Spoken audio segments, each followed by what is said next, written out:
Okay, I think we are live. Yes, we are live. Hello, everybody. I know we'll be having some people tune in. We're here showing that we are trying to be safe, socially distant with masks, but we're going to take this off for the video. So I'm very honored again today to have Dr. Roland, who I'll introduce. Just so you all know, my name is Danielle Carrr. I'm a dietitian. Been a dietitian for 14 years, in the industry for 18 years, and our topic today is something that's near and dear to my heart. It's what really got me into studying nutrition a little bit more and getting to the root cause of clients' issues, and that is cortisol. And we have the wonderful expert here, Dr. Roland with Evolution Medicine of Dallas, who helps patients Dallas, Rockwall, really all over the DFW metroplex. But we are very lucky to have him because he is like the guru of cortisol stress, how it affects our body, our adrenal glands. So thank you for being here. Well, thank you very much. I'm not sure I'm a guru of it, but I've learned from a lot of smart people about this. And this is such an important topic. I'm so glad that you brought it up to discuss. Yeah, it is so important because so many people either don't know what the word cortisol is, right? I was asking Dr. Roland earlier today, I said, do many of your patients understand or know what adrenal fatigue is? Because I will always ask people that when I'm teaching seminars, more just because I want to know, is that education starting to come out there more? Do you know what adrenal fatigue is? Have you even heard of it? And most people haven't, and it's crucial because we are at an all-time high of stress. Yes. Before COVID hit. Yes. Right? I mean, before COVID hit, we had stress of money, time, kids, spouse, social media comparisons, right? Now we got COVID, everything's now, and we sit in our stress more than ever. And our stress is what can cause us to gain weight, not be able to lose weight, and more than anything affect our health. And so we're going to talk a little bit today on what is cortisol. Do you kind of want to start with that? Well, sure. Cortisol, cortisone is a hormone. It's often thought of as opposite in action to insulin, if that's something that you kind of know something about. Insulin helps sugar get into the cell, and cortisol actually helps to raise glucose, and insulin reduces glucose in the body. It is produced by the adrenal gland. Okay, so what's that?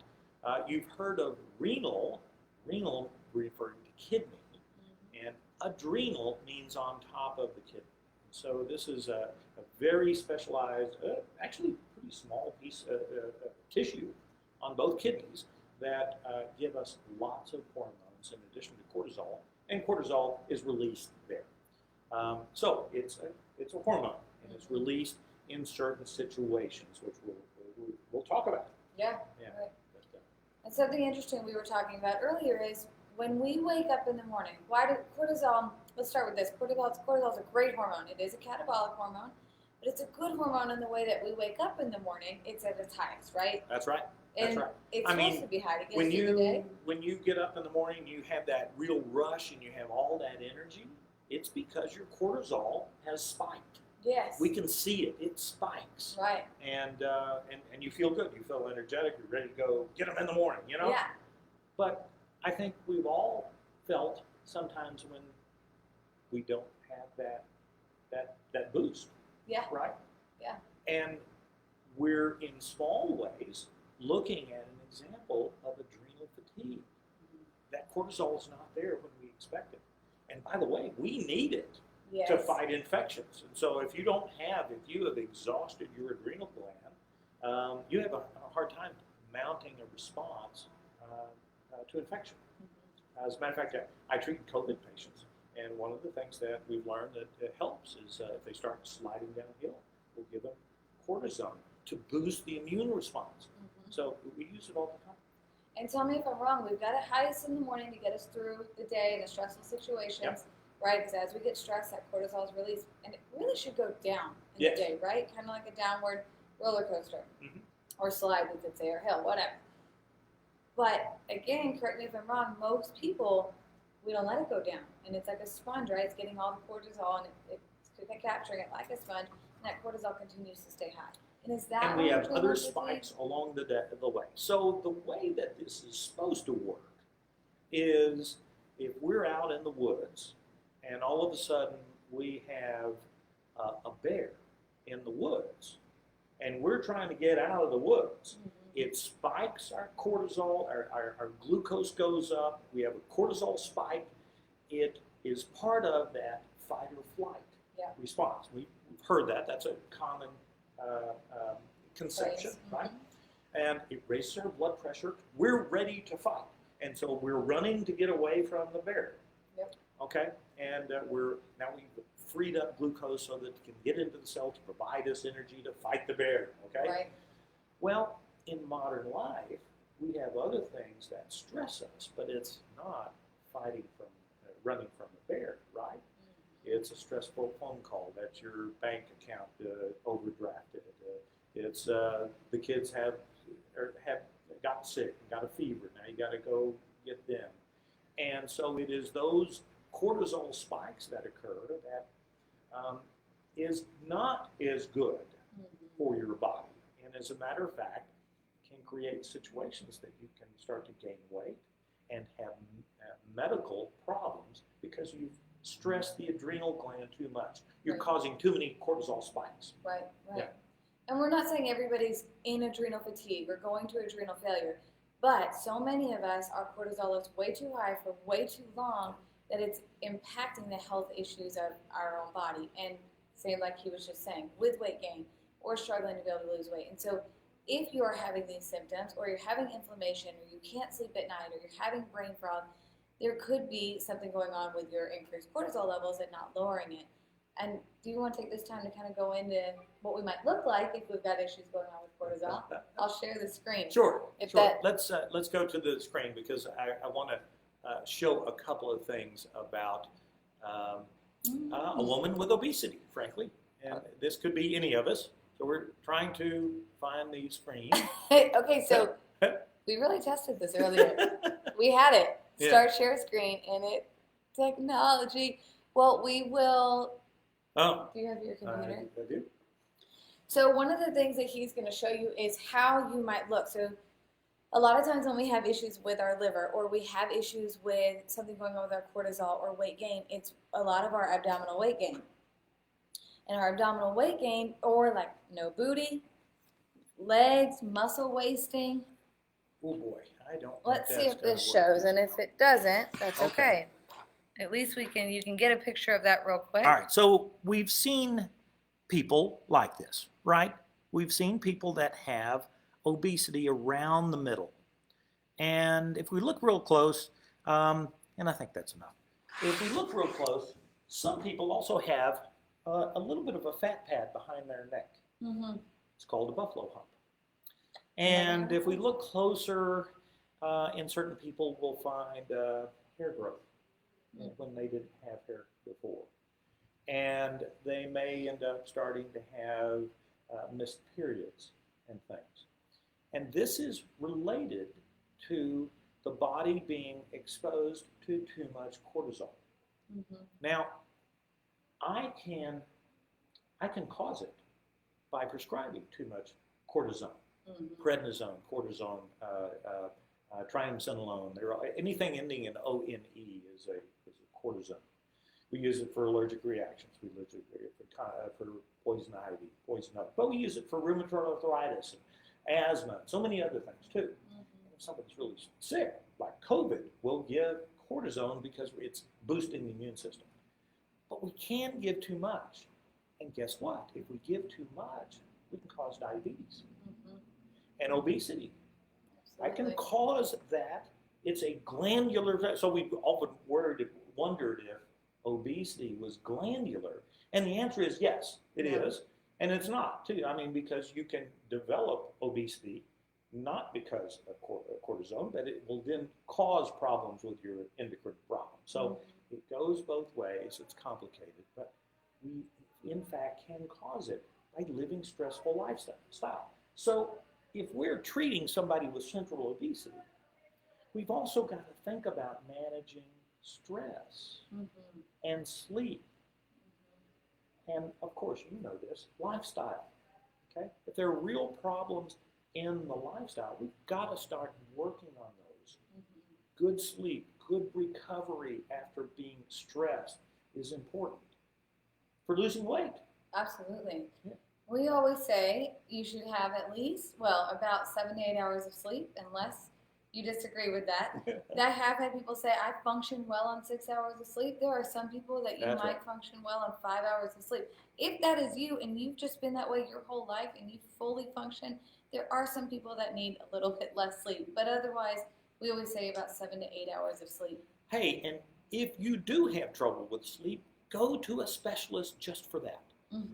And by the way, one of the most undiagnosed conditions that affects sleep, the quality of sleep, is sleep apnea. Mm-hmm. So we get obese and we get a lot of neck fat and whatnot. That's not exactly the cause, but it's a contributor. And you snore loud and your oxygen levels fall. Yep. As a matter of fact, I had it. And it's treated. It's very easy to treat. But my oxygen levels were falling into the 70s.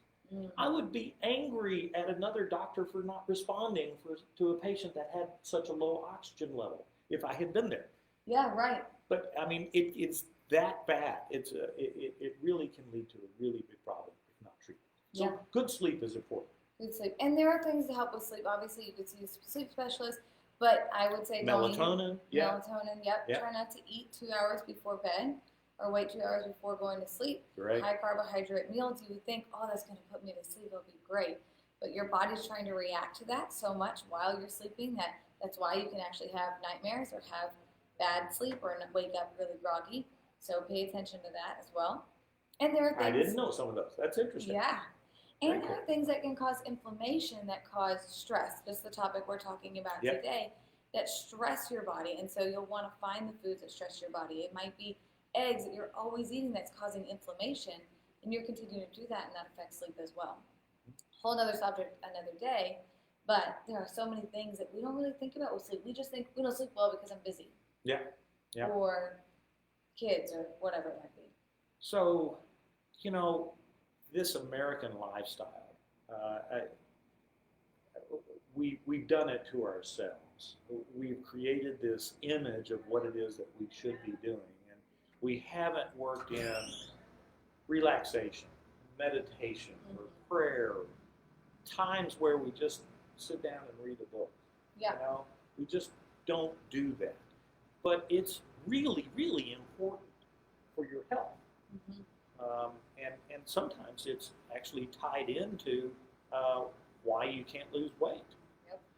If I see a picture like that, I start worrying if maybe there's a medical reason why they're overweight. Mm-hmm. Maybe their adrenal gland is producing too much cortisol, and that's caused by a tumor that's producing it. So that's a rare cause. It's called Cushing's disease. But stressful lifestyle is a part of that. And it's related to another condition, which I know a lot of people have heard about, PCO, polycystic ovarian Oh, disease. my goodness. Very, yes. very close overlap. This is overlapping all of that. Mm-hmm. Metabolic syndrome, which we talked about last week, insulin insensitivity, all related to stress and adrenal problems too. Right. Yeah. And I love that you brought that up, because so many of us, when we're gaining weight, and especially around our midsection, we just worry that we're gaining weight. We don't really think much further into, so you're saying there's a health issue if it's central obesity? Oh, yeah. You're saying there's an issue if it's all around my stomach? Think about that, right? Because it's all around our organs. Mm-hmm. We have so much of that fat that's just pushing on our organs, and we're not thinking, why am I not gaining on my legs? So I don't think we really go into further more thinking, where is this adipose tissue? Where is this fat coming from? And how is that harmful to health? When I see someone that has central obesity, and I'm guilty too, that's why I came to you, Danny, to help me with my weight. When I see somebody with central obesity, I'm thinking glandular disruption.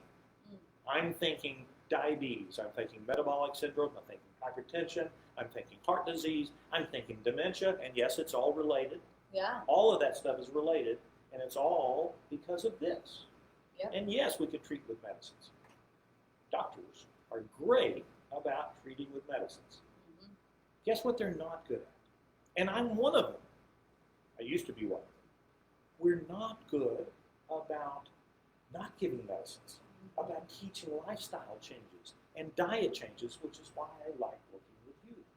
Thank you. Because you do that. You do a great job.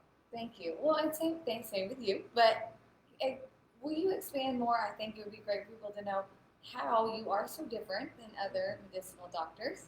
Not that the doctors aren't bad, but how you're so different in getting to the root cause and kind of what you're sharing with me. Yeah, and I'm gonna say something a bit controversial here, but in my opinion, We love most controversy. do that. Yeah, why not?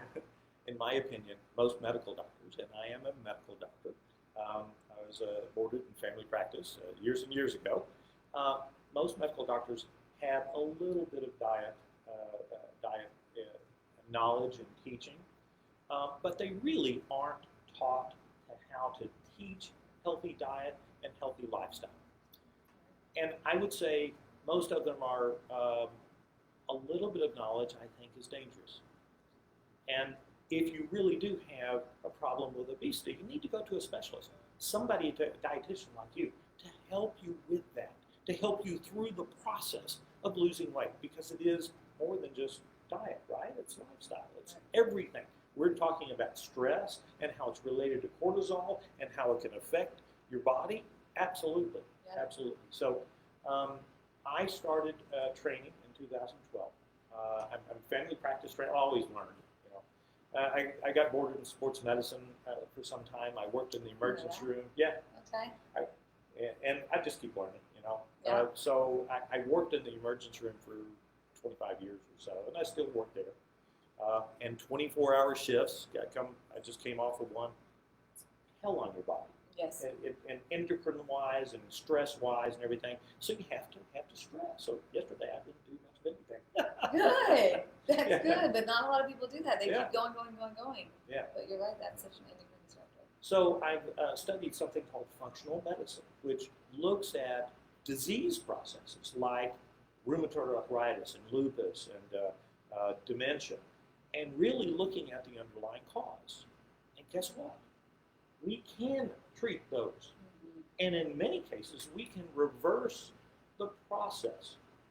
I'm not saying cure, Right. but we can reverse the process that is causing dementia or lupus or rheumatoid arthritis. I'm not saying it's easy, but it is connected to diet and lifestyle and everything. Food is your medicine, right? Yeah. Oh my gosh, absolutely. And we go through life. I was just talking to a gentleman yesterday who was so great to open up to me about how he's 39 and he's got joint pain and ankle pain and just taking out the trash. And I loved how he was so cognizant of his body and understanding like, okay, I'm 39, yes, I'm getting older, but that doesn't mean that I have to feel like this. There's something else going on inside your body if you're having joint pain and you're having issues or Is he in your program? Yes, we'll be starting. All right. I'm Good. like, yes, but we'll be starting. So it'll be very interesting to know as he starts losing weight how that responds. Yeah. Because being obese does create metabolic stress, and it does lead to more arthritis. And we're not just you're way more, and so it's more pain on your joints.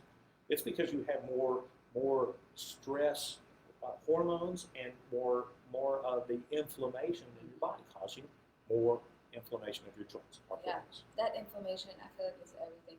And when you say obese, would you also say overweight? Yes. Okay. Although there are different problems with different types of obesity, and again, we just talked about central obesity. The fact is that the apple type of obesity leads to different kinds of medical problems. But if you get fat enough in those distributions, you're going to have insulin problems too. It's just the central obesity tends to be the more common issues. And there are some people that have genetic susceptibility that frankly don't have to be obese to start developing problems with stress and having cortisol problems and adrenal fatigue. I've seen skinny 90-pound women with adrenal fatigue because they're going all the time, right? Yes. Chronically exposed to stress. So it doesn't have to be obese. Absolutely. I love that you brought that up. Same thing, and I've seen women that come in that have, now they have prediabetes, which I believe is diabetes. I don't know if you believe that. Yeah. Do you? Okay. I'm not the biggest fan of the word prediabetes because I feel like that gives people caution to be like, oh, well, I'm not there yet. Oh, no, you're there Yeah. if you don't do something now, and it's very hard to want to do something now. And it's curable. Yes. It's curable at that point. We haven't developed all of those chronic problems that you're going to die later on of. You can cure it, and that's the thing we can't gloss over. Mm-hmm. If you haven't figured this out, one of the things about Dr. Roland and I is what you're hearing is how much cortisol impacts our life. Our stress impacts our cortisol level. It increases our weight gain. Yes, we don't want to gain weight. Yes, we want to be able to lose weight. Yes, we want to be healthy, but it's really to think about how your body is responding, what's going on internally, and there are things that you can do to help get help with this. And realize that this is a marathon. It's not a race, and you take a couple of steps forward and you learn something. You realize, okay, so I had a patient just the other day whose mother was dying. Okay, well, she's under a lot of stress, and there's nothing I can do about that stress. She's got to go through that. But she's also got to realize that she's under stress. Try to eat as healthy as you can. Mm-hmm. Try to get as much rest as you can. And then after that illness is over with and whatnot, then realize that your body has to recover. Yeah. And give yourself permission to do that. Mm-hmm. I love that. And I'll kind of key in on there on the nutrition side. Our adrenals are primarily made of fat. You should correct me if I'm wrong on that. But so it's important to have good fat in our body. So butter is a good fat, as long as I would suggest Vital Farms, but grass-fed butter, real butter, another subject. But butter, and again, you have to make sure that you're eating other foods to go along with that. Healthy nuts, avocado. Oh boy. I would say vitamin C, right? Because cortisol is such a catabolic hormone, it breaks down the vitamin C. Again, correct me if I'm wrong on that, but I would think replenishing your body with vitamin C. Whole foods are the best. I would not get a vitamin C that's the ingredient is ascorbic acid because it's usually synthetically made. Would you recommend a certain amount of vitamin C? I can, but I'll give that to you. Well, I generally 1 to 2 grams a day. Yeah. How about you? Same. Yeah. Same, and especially during this time. Yeah. Now, if they have COVID, I'm pushing that to 5 or 6, and I will use high doses just as an interest in that. I'll give doses of vitamin C 1 gram an hour until we get diarrhea. And it's a little interesting experiment that you can do on yourself. If you get a cold, you'll find that you can take 5 or 6 grams before you get any kind of loosening of your stools. Right. If you're not sick and you're not needing the vitamin C, 1 or 2 is all you need, and then you'll start having loosening of the stools. Yeah. So you can really see your body using vitamin C. Absolutely. In that category. If you get a cold, try it. See how you respond. Yeah, I love that. And then I would say potassium, just because of catabolic state. Would you recommend that as well, or that's very different? It depends on your potassium level, right? I usually just say eat half a banana or avocado, foods higher in potassium, just to make sure you're. And most patients don't need to add potassium. Right. Potassium, you can get into trouble. We used to give salt tablets to athletes and whatnot that were sweating a lot. We thought sweat has more potassium. Most of the time you can get it from food. So that's all I would do there. I love zinc, and that's becoming a real popular thing now with COVID. Zinc actually helps people ward off COVID. Yes. Just like it does with herpes. We found that with herpes. Yeah. Too. I always recommend right now during this time 50 milligrams of zinc a day. Especially if you've been around somebody that might have corona, or you've been in a situation that you're unsure of. You do want to watch that though with copper deficiency. So I absolutely would not take 50 milligrams every day of your life. Right? Yeah, I would say not more than 30 milligrams. Because that'd be a good thing too. And then I would say another topic for stress would be in lowering cortisol levels, exercising. Yes, exercise. So when you exercise, you're responding appropriately to the cortisol. And so the body then relaxes because it's helped you do the right thing, right? So you get exposed to the stress, and you're supposed to run from it or whatever, and this physical exertion literally lets all of the glands go, ah, thank you very much for exercise. Yeah, absolutely. And if you're already in a stressful time of your life, you're going through a bad divorce, you are going through whatever it might be, but maybe it's a crazy move, but things are really, you're just stressed, you are up here. And then you start to do a CrossFit type workout or a crazy boot camp 6 days a week, and you're stressing your body even more. Yeah. Yes, be careful of that.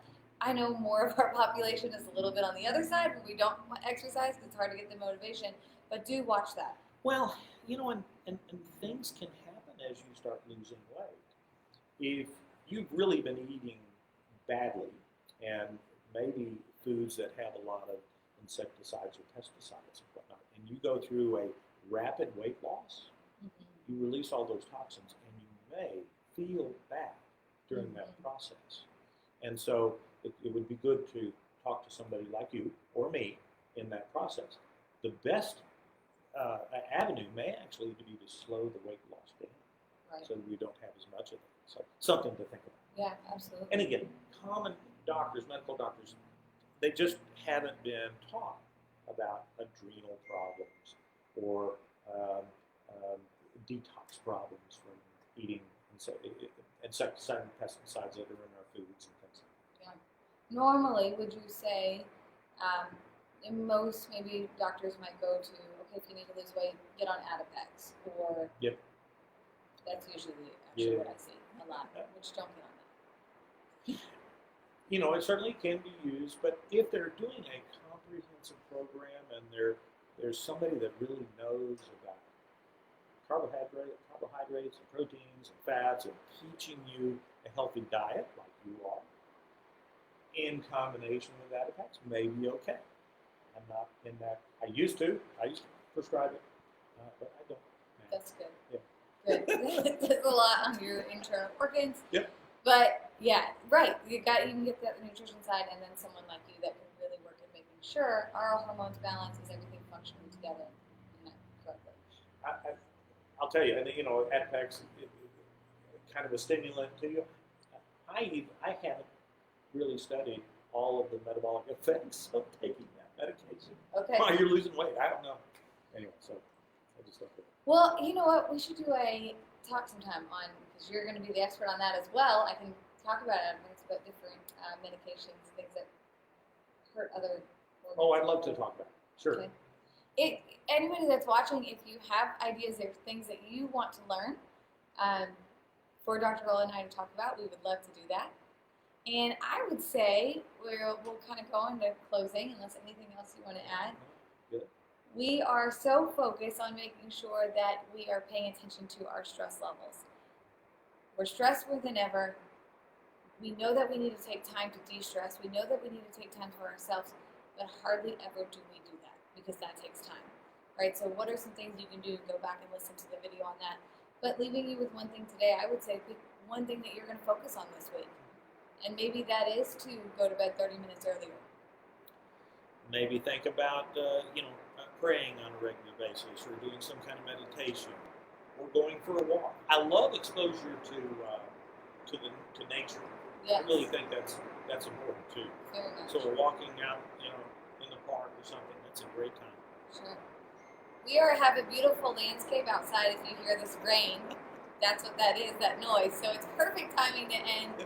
Thank you guys for watching. We hope this helps, and we will see you in a couple weeks.